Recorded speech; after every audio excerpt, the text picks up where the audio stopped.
A little history of the world, Chapter 35, The Last Conqueror.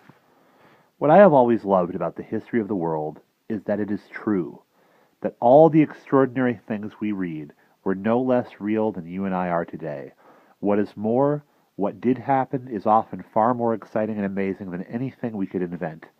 I am now going to tell you the story of one of the most astonishing of all those adventures, which was nevertheless as real as your life or mine.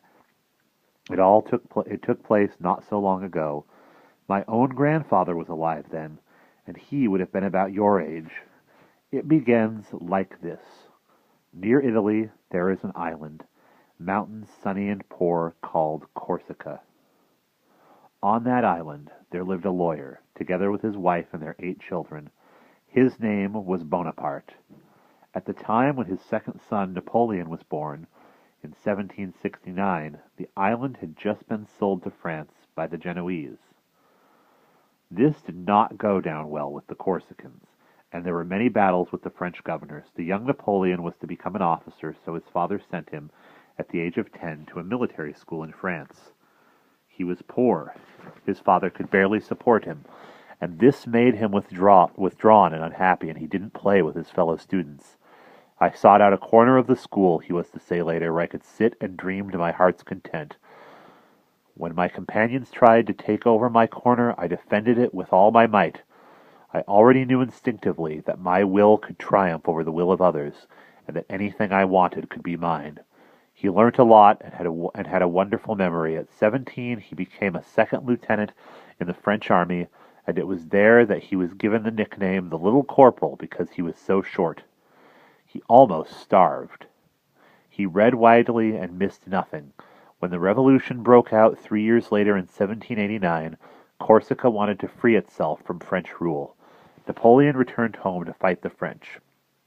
But he was soon back in Paris, for, as he wrote in a letter at the time, only in Paris can one do anything. He was right. In Paris he did succeed in doing something. It so happened that one of Napoleon's fellow countrymen was serving as a senior officer in the army sent by the revolutionaries to crush resistance in the provincial town of Toulon. He took the 25-year-old lieutenant with him and didn't regret it.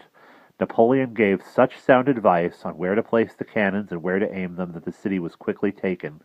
For this he was made a general, but in those troubled times this was no sure sign of a great career. If you were the friend of one party, you were the enemy of another.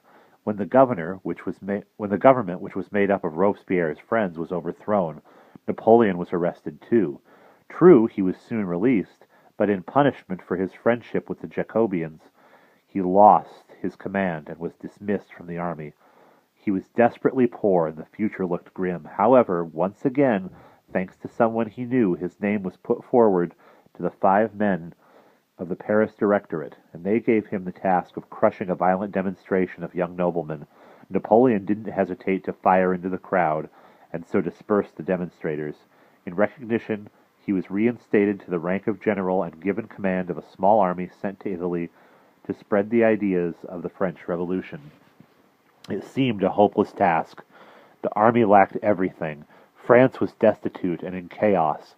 And in 1796, on the outset of the campaign, General Napoleon, who now signed himself Bonaparte in the French manner, spoke briefly to his troops. "Soldiers, you are almost naked and ill-fed. The government owes you much and cannot pay you, but I will lead you to the most fertile plain in the world. Rich provinces and great towns will fall into your hands, and in them you will find honor, glory, and riches. Soldiers, do you lack courage and steadfastness?" With these words he inspired his soldiers, and so great was his skill in the face of the far greater strength of his enemies that he won victories everywhere he went. Within a few weeks of the start of the campaign, he was able to write a letter of command to his troops. "Soldiers, in 14 days you have won 6 victories, captured 21 banners and 55 pieces of cannon. We have won battles without cannon, crossed rivers without bridges, marched great distances without boots, slept in the open without brandy, and often without bread.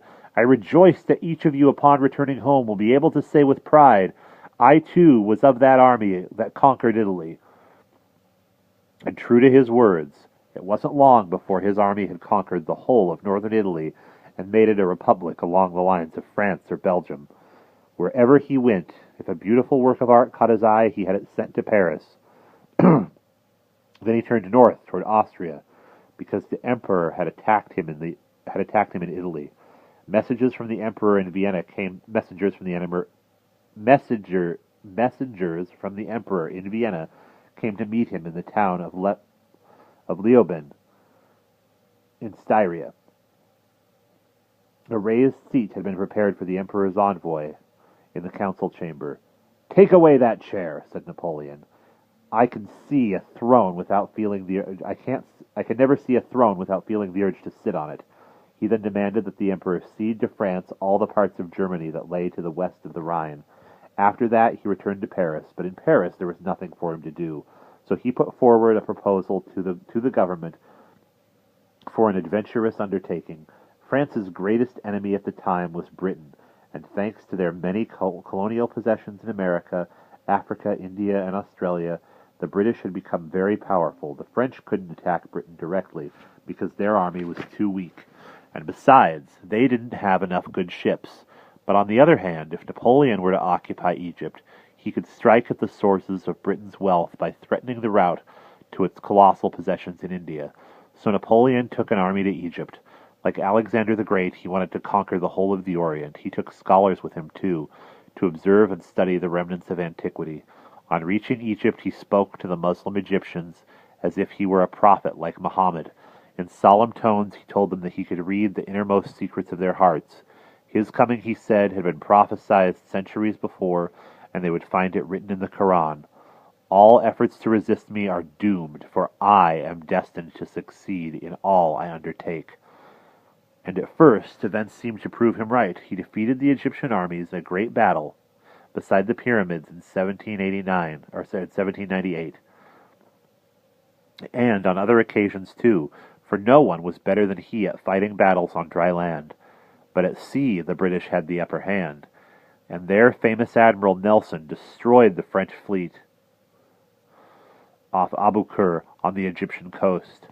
When plague broke out among his troops and news came that the government in Paris was in disarray, Napoleon abandoned his soldiers and secretly took ship for France. There he received a hero's welcome. Everyone hoped the famous general would prove as capable at home as he had been in hostile lands. Encouraged by their support in 1799, he boldly turned his guns on the seat of government in Paris. His grenadiers threw the elected representatives of the people out of the council chamber, and he assumed supreme command. Following the example of ancient Rome, he proclaimed himself consul. In that role, Napoleon held court in splendor in the former residence of the kings of France, and brought back many noblemen from exile, but mostly he worked night and day at establishing order in France. To him, this meant that nothing should happen at any time or at any place unless he wished it, and he succeeded. He established a collection of laws in accordance with the new basic principles and named it after himself, the Napoleonic Code. In a new campaign in Italy, he defeated Austria once again. He was idolized by his soldiers, and all of France worshipped him because he had brought the country glory and conquests. They made him consul for life, but this still did not satisfy Napoleon. In 1804, he proclaimed himself emperor of the French. The Pope himself made the journey to France to crown him. Soon afterwards, he had himself proclaimed King of Italy as well. The other countries grew fearful of this mighty newcomer, and Britain, Prussia, Austria, Russia, and Sweden formed an alliance against him. Napoleon didn't let this worry him. He wasn't afraid of enemy armies, however large they were. In the winter of 1805, he attacked and inflicted a crushing defeat on an alliance of enemy troops at Austerlitz. Now Napoleon was lord of almost all of Europe. He gave each of his relatives a kingdom, a little souvenir as it were. His stepson became viceroy of Italy. His elder brother was given Naples, his younger brother Holland, his brother-in-law part of Germany, and his sisters duchies in Italy, which was not bad going for a Corsican lawyer's family, who hardly 20 years before had been sitting round a table in their distant island sharing a simple meal. In Germany, too, all the power was in Napoleon's hands, because the German princes, who had turned their backs on the emperor in Vienna long ago, had now become allies of the mighty Napoleon. The Emperor Francis gave up the title of German Emperor, and that was the end of the Holy Roman Empire of the German nation, which had begun with the coronation of Charlemagne in Rome 1,000 years before. The year was 1806. From now on, Francis of Habsburg was merely Emperor of Austria. Next, Napoleon attacked the Hohenzollerns, and in a matter of days the Prussian armies had been soundly defeated. In the same year he entered Berlin, and from there he imposed his laws on Europe. First and foremost, he forbade anyone in the whole of Europe to have any business dealings with France's enemies, the British. This was known as the Continental System. Having lost his entire fleet to Admiral Nelson at the Battle of Trafalgar the previous year, Napoleon could not invade that powerful country. Instead, he planned to bring the British to their knees with an economic blockade. When the other states refused to agree to this, he returned to Germany and attacked the Russians, now allied with the Prussians, and in 1806 he was able to present his younger brother with part of Germany as his kingdom. Now it was Spain's turn. He conquered that country and gave its crown to his brother Joseph, previously king of Naples, and gave Naples to one of his brothers-in-law. But the day came when the inhabitants of all these countries had had enough of being passed around the Bonaparte family as presents. The Spaniards were the first to resist French rule. From 1808 onwards, they didn't fight any battles as such, but the entire population was in a constant state of rebellion, which the French soldiers were unable to crush, despite their brutal efforts. The Emperor of Austria had also had enough of being bossed around by Napoleon. In 1809, a new war broke out. Napoleon's army was approaching Vienna and had reached the outskirts at Aspern. There, for the first time in his life, Napoleon experienced defeat at the hands of the valiant general Archduke Charles. However, only a few days later he soundly defeated the Austrian army at Wagram. He marched into Vienna, installed himself as in the imperial palace of Schönbrunn, and forced the Emperor Francis to give him the hand of his daughter, Marie-Louise, in marriage. For a member of the imperial house of Habsburg, whose family had reigned from Vienna for more than 500 years, this was no easy thing to do. Napoleon had no princely ancestry. He was just a jumped-up little lieutenant who, through his extraordinary ability and nothing else, was now lord and master of Europe. In 1810, Marie-Louise gave birth to a son, whom Napoleon gave the title King of Rome. Napoleon's empire was by now considerably larger than that of Charlemagne, if we include all the kingdoms of his brothers and sisters and generals, which were theirs only in name.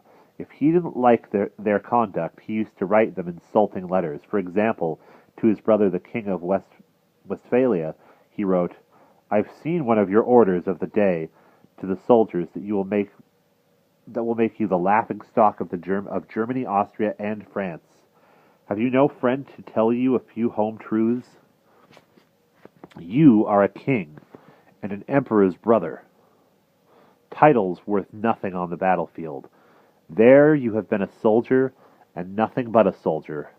Forget your ministers, your ambassadors, and your finery. You have to sleep out in the vanguard with your men, sit on your horse day and night, march in the vanguard, so you know what's going on." The letter ends, "And for God's sake, have the wit to write and speak correctly." This was how the emperor treated his brothers, the kings of Europe, but he treated people even worse. He cared nothing for what they thought or what they felt. To him, they were merely a source of money, or better still, soldiers. But as time went on, they became less and less willing to obey him. After the Spaniards, the peasants of the Tyrol were the next to rebel against the French and Bavarian soldiers. The Tyrol was a region that Napoleon had taken away from the Emperor of Austria and given to the Kingdom of Bavaria. Their rebellion ended only when Napoleon captured their leader, Andreas Hofer, and had him shot. And there we will pause.